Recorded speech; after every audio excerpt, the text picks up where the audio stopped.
Today on The Making of Me, we are joined by Olaolu Ogunyemi, U.S. Marine officer, leadership mentor, award-winning children book author, and founder of Parent Child Connect. Olaolu journey is rooted in learning how to grow through insecurity, take ownership of his future, and lead with service rather than spotlight. In this episode, we explore leadership at home and in life, fatherhood, faith, and how to raise next generations of resilience and leadership. It's really a pleasure to have you on the show. Yes, Aro, thank you so much for having me, brother. I'm so excited to be here and have a Yeah, conversation with you. yeah, thank you. It's a pleasure having you here too. So, Olaolu, you have said that insecurity play a bigger role in shaping you. When did you first become aware of your own insecurity, and how did you begin to influence your choice earlier on? Yeah, so the first time I felt my insecurities was as a very young child. I would say probably when I was just before a teenager, so a preteen. I was a little overweight. I was very aware of my name because I grew up in obviously of a Nigerian origin. My dad came from Nigeria, but I grew up in Good. Louisiana, and so I Wow, didn't amazing. necessarily fit in. Yeah, I didn't fit in where I grew up because of my name, and people made fun of all kinds of stuff. It felt like I didn't fit in. So I struggled with insecurity at a young age, really probably starting in elementary and extended all the way through really probably junior high, all the way into high school is when I finally started to learn how to become who I am and really embrace who I am and love myself for who I am. Wow, wow, that was really amazing because I think over time reading history books, I got to discover that a whole lot of persons who became so outstanding in what they do is the fact that when they were coming up, they were being bullied by one thing or the other. They have a particular issues that make them not fit in within their peers, and and it just really just speaks volumes. So childhood can be so traumatizing, being that there's a whole lot of things coming into it. So, what helped you shift from being shaped by circumstance to taking ownership of your future during that period? Yeah, so what helped me a lot of it was my mentors. A lot of Mm, people wouldn't allow me to be, to just sulk in my misery or to just allow me to just blame everybody else. Now, that was one thing my parents didn't allow. They always told me I have to take ownership and accountability of my own actions. And in many cases, especially as a young child, and sometimes it even surfaces as an adult, you want to blame somebody else. And I wanted to blame yeah, somebody else. I'm upset because they did or they did. They made me. And my mom used to always tell us and remind us that no, nobody made you do anything. Like you decided that you were going to react the way that you reacted. You decided you're going to throw a tantrum. You decided that. And so I really what helped me overcome that and learn how to grow through my insecurity was having somebody external of myself telling me that I have to hold myself accountable, and they held me accountable and to that standard. So that I would say that's the most important thing in my life, and I've learned that it's the most important thing in a lot of people's lives. Just having an accountability partner, or in my case, which was my parents starting off, and my entire life, I've had somebody to help hold me accountable. wow, that was really amazing because usually sometimes when you put the blame on others, it's easier not to take responsibility compared to when you start accepting that, yes, I think I'm the major factor in this particular things going on. When you take responsibility, it's when you take the blame and the outcome, it makes you to start saying how you could actually get to improve it. And thank you to more. Thank to mom who actually more like push you and stand accountable partner when that time actually more like was in. So how did you become a marine officer? How did you becoming a marine officer change the way you view responsibility, leadership, and personal growth? Yeah, so as a Marine officer, one of the biggest things that I had to learn is that it's not about me. That's the first thing that we learned. It's always about in our case, our Marines. And we always are finding ways to resource them and make them better than when we found them. And there's a lot of phenomenal people who join the Marine Corps, but our job is to make them even better and to help them to accomplish the mission in the most efficient manner. And so it really helped me to own up to that responsibility of the people I lead. And it really is so in the Marine Corps, we call it, in the military in general, we call it the burden of command. And it truly is a burden because at times you have to make decisions that may not be in the individual best interests of that Marine or sailor, but you're making that decision because it's something that's in the best interest of the team. And so that's one of those things that it's a little bit hard to do at times, but you just have to own it. You have to take that responsibility on your shoulders and do the best as you can. So that's really what being a Marine officer, has taught me about accepting responsibility is that, you just have to understand that you are in that position to make people better. And that's really what it's all about. Wow, you are in that position to make people better. And I think that burden of that responsibility can be so much that taking actions now to rise from the fact that you're looking at what could I do better to actually make things better from the other end, not just from your own ego alone. And that was really amazing. So you often talk about leading last. How did your own struggles with insecurity shape that philosophy, both at work and at home? Yeah, phenomenal question. Because one of the things that when I talk about leading last, that really gives the impression that there's something that we have to do before we lead. And that's really what lead last is all about. And so that's how I even start. I have a book that I'm going to release in 2026 this year that Oh, talks it's about, yeah, amazing. I was very, very excited. It's actually called Lead Last. Yeah. And that's where that philosophy comes from. And the idea behind it is that, it starts with our insecurities. And that's literally where the book starts. As a Marine leader and that, macho, tough guy, I start by talking about my insecurities and how growing through those insecurities has made me a better leader. And so that's where it starts. It starts with that reflective, that introspective moment to know that we're all imperfect and we have some root causes behind the decisions that we make. And if we just ignore all those root causes and ignore those insecurities, then we never truly understand why we make the decisions we make. And if we're not understanding why we make the decisions we make, then our decisions are going to be inconsistent. And so that's really what Lead Last is all about and how it helps to influence me and my insecurities is that I had to understand, number one, what are my insecurities? And then number two, how do I use those insecurities to not only help to develop myself, but to develop those who I'm responsible for? And so that's what it really truly means to lead last. It's truly owning the responsibility of introspection first, and knowing that you have insecurities that are causing you to react in ways that you may not have reacted unless you actually take a look at those insecurities and try to fix them. Wow, amazing, amazing. Leading last. It's really a lovely way of actually more like saying leadership because sometimes a lot of persons believe that once they have positions, I can lead. Not knowing that, yeah, leading sometimes might just be from the particular stance where you are, being able to change things from your own different end in there. Because definitely, even if you don't have a positions, definitely you have people who you are influencing in your little cycles, in your little society, and in your little corner, is just taking responsibility of your own life and everything you get to do. And yeah, which Yeah, really speak volumes. that's a great point, and I want to emphasize what you're saying because that's the other aspect of leading last. It's not about the titles, it's not about the position. It's about being a leader where you are at that time, and that's what it. So being a leader doesn't necessarily being the loudest one in the room and standing up in the front and yelling with your megaphone, "Hey, I'm in charge." Yeah, Being a leader, sometimes you're behind people and you're pushing them forward, you're encouraging them. And a lot of times as a leader, you're underneath them and you're lifting them up and you're celebrating them. And then sometimes as a leader, you are in front and maybe you are telling them, follow me. And other times, maybe you're in front of them taking the arrows because maybe there's a mistake that happened on your team. But it's just understanding that leadership isn't always about being in front. And as you're saying, it's not about a title. It's not about a position. It's about the things we do to help others grow. yeah, amazing. Thank you, Olaolu. So fatherhood changed everything.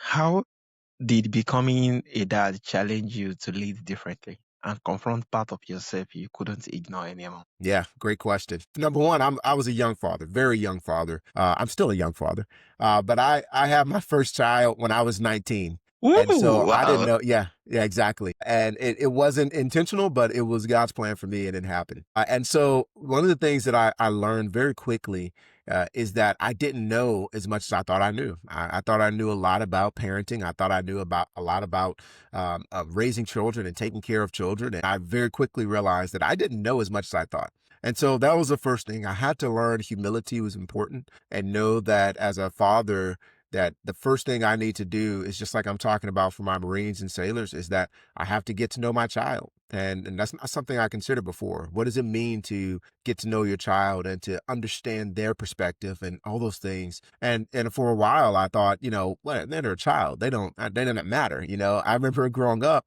there's a lot of times they're like, it's getting on my nerves. They're like, nerves? You're not even old enough to have nerves, right? And this is things that we always were told, but Yeah. that's just things that we had to learn, that that child has perspective, that child has feelings. And sometimes the best thing we could do is, as a father, as I learned, is that just listen to them and understand their perspective. And you can truly learn how to be a leader by listening to your children and allowing them to tell you how to best lead them. And so that's really what I learned. And it's not about being their friends. It's not about, and when I say tell you how to lead them, I'm not saying that my children tell me how to be a father. Instead, they show me with their cues. They show me with their body language, and they show me with their communication and their affection I have with them and the nurturing. There's many ways that I learned that, okay, what's effective in my leadership style and what's not effective as a father. And those are the things that I learned throughout my journey. It's that there are things that work, and I just have to be willing and humble enough to receive the feedback from my children, whether it be verbal or nonverbal, whether what I'm doing is effective or if it's just ineffective and I need to change the way I'm trying to parent them. So a lot of learning, a lot of humility, a lot of trial and error, but that's what I've learned as a father. Wow, that was really, really amazing and touching too, especially when you make reference of you have to know their perspectives, what their feelings, their expression most time, taking into cognizance. Yeah, being that, yeah, they have perspective. Have I think it was the fact that you make reference of you just when you're a bit small, you say, "Ah, you're getting on my net. You really have a net." That really got to it. It just shows that yeah, being a leader simply means you are not just seeing things from your own end alone. You get to see things from their own ends, from their own lens, and being able to kind of do things differently and lead them differently. And that's really amazing. That's So right. your book, yeah, Grow from the Shadow addresses emotions and self-worth. What personal experience inspired that stories, and what conversations did you hope it won't speak? Yeah, great question. So, number one, where it came from my personal life. We already talked about at an early age how I had insecurities, but even without insecurities, there was always the expectations that come with just being on this earth, being a young man growing up in our home. You know, you have the parents who have expectations. I have five siblings. All of them have expectations on who I should be and what I Yeah. should do. And then you go outside the house and everybody thinks they know what you're supposed to do with your life. And in many cases, I'm not saying that you shouldn't have mentors and parents shouldn't guide and direct. But what I am saying, there's just so many influences out there that are telling you what you should and shouldn't do that sometimes it could become almost overwhelming to just listen to people. And so what Crow from the Shadow is truly talking about is talking about understanding what your fate is and understanding what your future is and taking ownership of your own future. In this case, there's a crow, and again, he's called from the shadow. So the shadow is a person, place, or thing that essentially is telling you that you cannot be or you cannot do what you were designed to do. And so really what you're going throughout the book when you're reading about Crow's going throughout the story and talking about the things he enjoys, but he can't do it because the shadow told him not to. He's talking about the Hmm. things that he wants to be when he grows up, but he can't do it because the shadow told him not to be. And so this is really what Crow from the Shadow is all about. And in the end, he finally realizes that he has his own talent. He has his own ability to control his future. And that's what the whole story is about. It's saying only one can determine my future. That one is me. And that's really the gist of Crow from the Shadow. And really the story and the understanding and the message I want parents and adults to sit down with children and work with them is to help them understand that no matter what that internal voice is or those external influences that tell you that you cannot be or you cannot overcome where you're from or your name or whatever it is that's negative in your life and you feel like you can't overcome. Hopefully when they sit down with children, they're able to encourage them and say, man, you can overcome that. You can be what you want to be. So pursue your dreams and go forth and do great things. And that's really the conversation I want them to have. I want them to identify whatever that shadow is, whatever that is for that child, and then work through and tell them that, no, you can do it. And I promise you, you're talented and you can be that who you want to be. Wow, that was really amazing. That was really, really amazing. Is the fact that the crow is very daring, make reference of these my hobbies, these my things, and I would love to actually explore them. Just for the child to just show up and say, "No, you can't. You're not supposed to do that." I think there's a whole lot of societal norm that actually speak volumes of this. That make reference of, "Oh, people like us don't do this. People like us don't do this. You are not expected to do that." So various outlets actually make reference of why, and thousands of reasons why she didn't get to do it. But the scroll just speak volumes to the fact that looking down to the self is showing your authentic self, not from what people perspective are saying, but from what you actually feel and what you love to actually get to explore. And I think discussing that with kids, and it's really lovely being that it just shows that what they think and the hobbies they have and everything that they want to mirror out really matters. Because when we talk about the great a whole lot of persons who are doing outstanding things, at first when they get started out, no one gets to believe them being that, yeah, it was just a scroll. And the shadow keep telling them that, no, you were not supposed to do that. You were supposed to be an engineer. You were supposed to be a doctor and everything. And just having these different perspectives is very, very key to the bigger things we get to do, the one as a child and Mhm. the bigger dreams. Yeah, that's Yeah, thank absolutely that's important. And for everybody out there, I don't try to like market my book, but what I will tell you is you can go on YouTube and watch and listen to the book yourself. And I encourage people to go on there and you can watch and listen to the book. It's completely free. That's the only reason I'm bringing it up right now, because it's important to sit down with children and help them understand this story and have this message that you're talking about. Is because there's so many people and so many children that are being put into a bit of a box. And whether we know it or not, and this is some feedback I got from even one of the mothers when they read it with their child, they said that their child told them that they are the shadow. The mom was the shadow for the child. And it's because the mom is trying to protect her child and she's put him in this little box and saying, you're going to do this, you have to do this, you have to do that. And the child is not even able to think freely and to try you. things and fall and learn from his mistakes and things of that nature. And so really it's listening to that story with your child, no matter where you are or who you are. Just taking some time to listen to it and learn from that story and learn from the conversations and the feedback from other parents all around the world. Yeah, thank you. Thank you, Laolo. Yeah, that was really amazing. So you have worked closely with parents and mentors. What mistake do you see adults unintentionally making that affect child confidence and identity? Yeah, one of the biggest mistakes that we all are making is that we continue to create a divide between generations. And what I mean by that is that we continue to say, "Oh, that's just Gen Z, that's just millennials, or that's just whoever." And we start to cast these generations off and put everybody in their own stovepipe. And what we're doing is we're severing the connection between generations. And I think that's what a lot of parents are doing.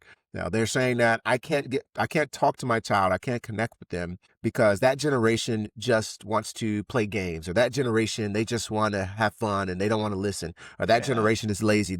There's always something that is causing us to sever that connection. So one of the biggest mistakes unintentionally that we're doing is that we're breaking the connection with our children and allowing them to be influenced by other things. And the unfortunate thing about that is that there's way more influence that our children are seeing now than even we had growing up. And we grew up in Yeah. technology as technology was booming. But now it's not just technology booming, it's information at their fingertips. And so they're constantly being influenced from when they're just small children. They're always being influenced, they're always being told what to believe. And without that connection with that parent, that adult, they're no longer having that direction or getting that direction or understanding, even in context, what they're hearing on their YouTube video or on social media or what their friends are telling them. And so if we're not providing context and direction to them, then our children are trying to find their way. Quite honestly, unfortunately, they're not finding the right way. They're learning a lot of the same mistakes that we are just not even trying to guide them through. It's like we could Yeah. see the path, we know what the path is, but we're just going to allow them to figure it out themselves. And I just don't think that's an effective way. So a long way of saying that I believe that the biggest mistake that parents make from my conversations with them and from my own introspection is that we sever that connection way too often between our children. And we don't do enough of getting into their world and getting to know them and spending time with them, like quality time, not trying to do these big things, but quality, simple moments, getting to connect and learn with them. Wow, this is really, really profound, especially being that it's easier to just more like just sometimes we don't want to connect, being that I'm just trying to look back to see how my childhood was. And the fact that a whole lot of those connection parts, yeah, it wasn't even there. It was apart from providing all the basic needs. Sometimes the connection is not there at all, being that they just feel that we are in a different world. And yeah, I think it's getting to listen to children, getting to listen to the various generations that you get to have as children and getting to see their perspective, getting to hear them share their ideas and what influences them. I think it's very, very key being a parent, being that you can actually get to chip in a whole lot of thoughts because there's a whole lot of information out there within their phone, within their fingertip, a whole lot of things that we couldn't access during your age. They could actually basically access it and having correct perspective before they even get to start doing those things is very, very key. So that at the end of the day, this information is not going to kind of, yeah, it's going to better them other than doing the opposite of that. Hmm. Yeah, That's thank right. you, Adelu. So faith is a strong part of your life. How has it helped you navigate insecurity, discipline, and purpose as both a leader and as a parent? Yeah, uh so faith, first of all, is the center of everything I do. And one of the things I learned really when I was just really taking my faith seriously as a young man, I started to understand that it's what truly allows me to live a purposeful life. And I'll start that because you said you talked about discipline, you talked about insecurities, and talked about purpose. But I'll start with purpose. Purpose is what truly drives me to do what we're this conversation we're having right now. It's what drives me to write books. It's what drives me to work on Parent Child Connect because I realize that if I try to equate my efforts to anything, any of these vain metrics, likes or subscriptions or money and all these other things, if I just try to equate it to that, then I'll constantly be chasing this thing that we like to call success with vain metrics. But unfortunately, what we truly find is that without having some kind of faith or without having something that drives your why and your purpose for being on this earth, it just leads you to constantly chasing. You just get in a rat race. And when I think of the rat race, I always think of the hamster on the wheel. It's like constantly running. You're running as fast as you can. And yes, you may be getting a great workout in, but you're not making Yeah. progress. And really, that's what faith does for me. It provides me a purpose and a reason for being on earth. It tells me that I was created on purpose and for a purpose. And then it tells me that everything that I'm doing is helping somebody else. And that's what my faith Mhm. is for me. It's truly reminding me every single day that when I'm talking, when I'm writing, when I'm smiling and waving at people and I'm interacting with others, I'm truly making their day better. And that's what I'm trying to do. And really that's how the faith drives.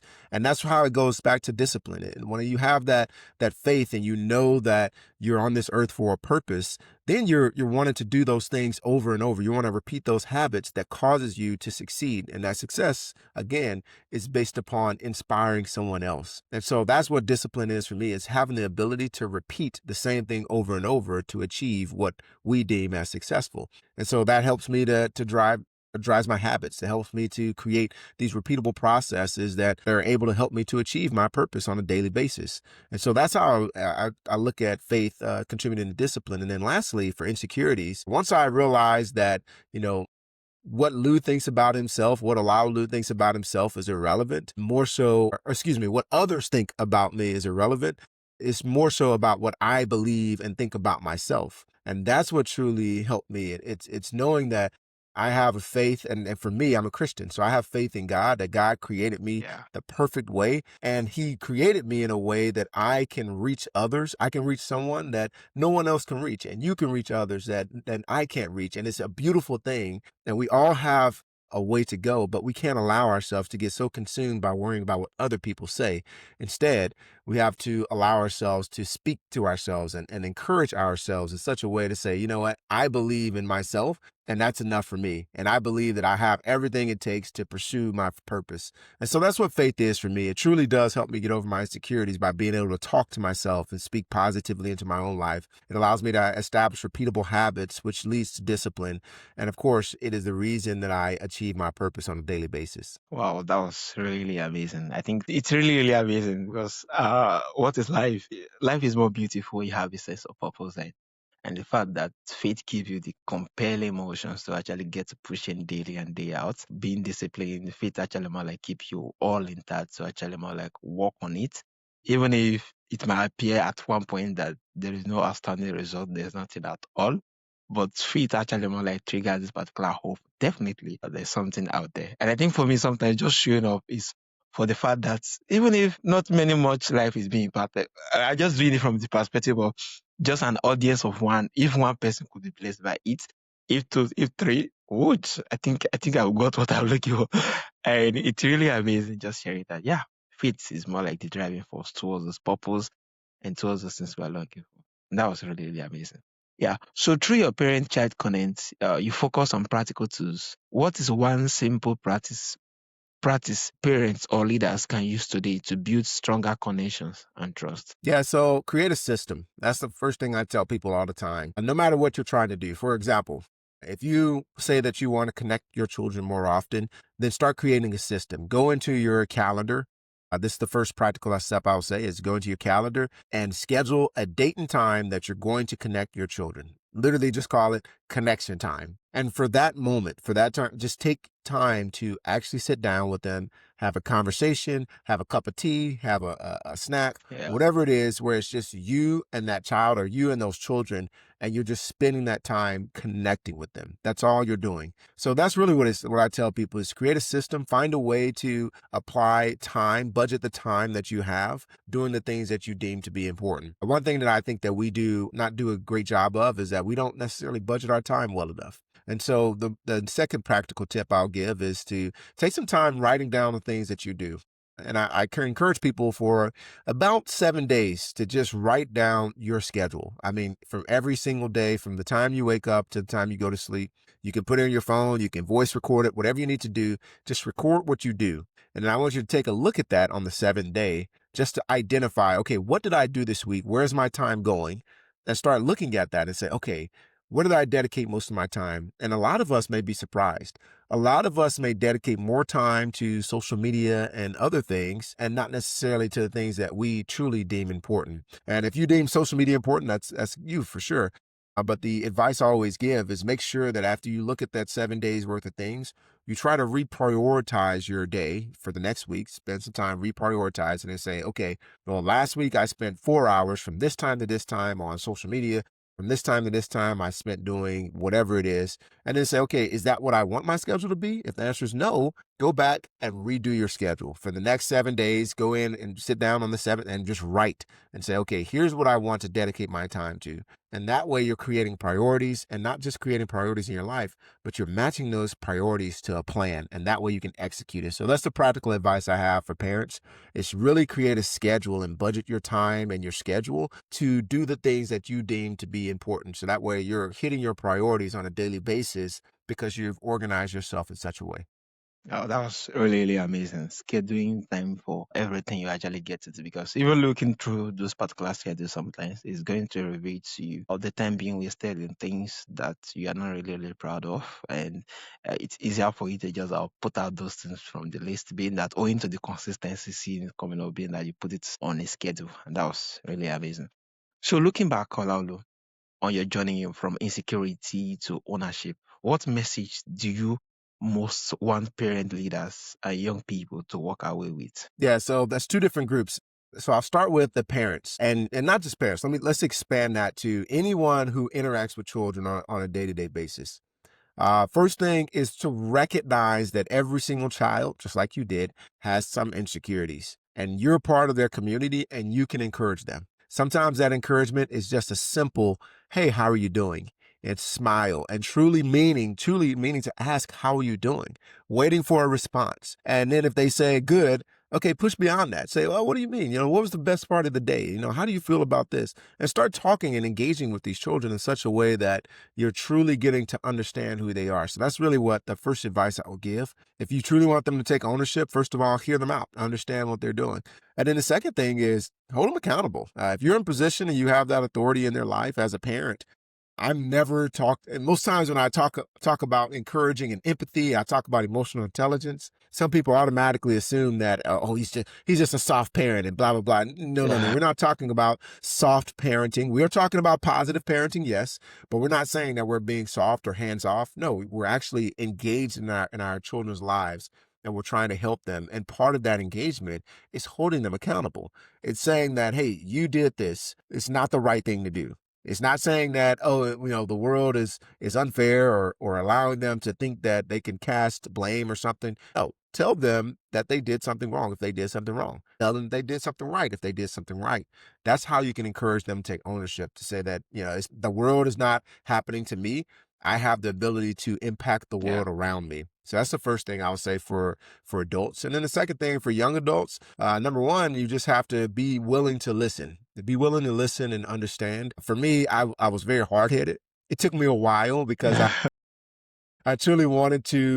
I wanted to prove myself. That was always my thing. I just wanted to prove that I'm a man. I wanted to prove that I can handle stress. I wanted to prove this and prove that. And that's awesome. I think that's a great skill and a great attribute of leaders. But don't allow your ego or your pride or your need to prove yourself to outweigh your need for guidance and mentorship, because every last one of us needs mentorship. Every last one of us needs somebody to guide us. And if we're trying to figure it out ourselves, on the wrong path, or at least we're going to find out the hard way how to get to the same destination instead of just listening to somebody else. And so for young people, I always tell you, if you can accept responsibility on your own, definitely take responsibility. If you make a mistake, say, hey, I made a mistake, but I'm gonna do my best not to do it again. And you just try your best not to do it again. It's not anything hard. Yeah. It's not anything damning or judgmental. It's not negative self-talk. You're literally just owning the fact that you made a mistake, and that's it. And then, of course, like I said, just listening to others and allowing them to be your accountability partner. And that's not somebody who's enabling you, not somebody who's just going to tell you how great you are, but take some time to truly assign somebody and work with somebody who'll just tell you, hey man, that was silly, man. You shouldn't have done that. And if you don't have that friend in your corner, find one. Find a friend who's going to be honest and sometimes be blunt with you when you need it. And they can also be nurturing and kind with you when you need it. So make sure you have somebody who's your accountability partner, and make sure you're listening and humble enough to listen to those adults and mentors and that accountability partner in your life. Thank you so much, Olaolu. It's really a pleasure, and thank you for the load of insight. So, for my audience who want to connect with you, who want to reach out to you, and who want to hear more about the work you do, where can they connect with you, and where's the best platform to do this? Yeah, so the best way to connect with me is to go to www.parent-child-connect.com. What you'll see on that website is you'll see my blog, you'll see my books, you'll see my YouVersion content partnership where I provide Bible plans through the YouVersion Bible app. You'll see all of my free downloadable resources. You'll see my YouTube channel, all those kind of things.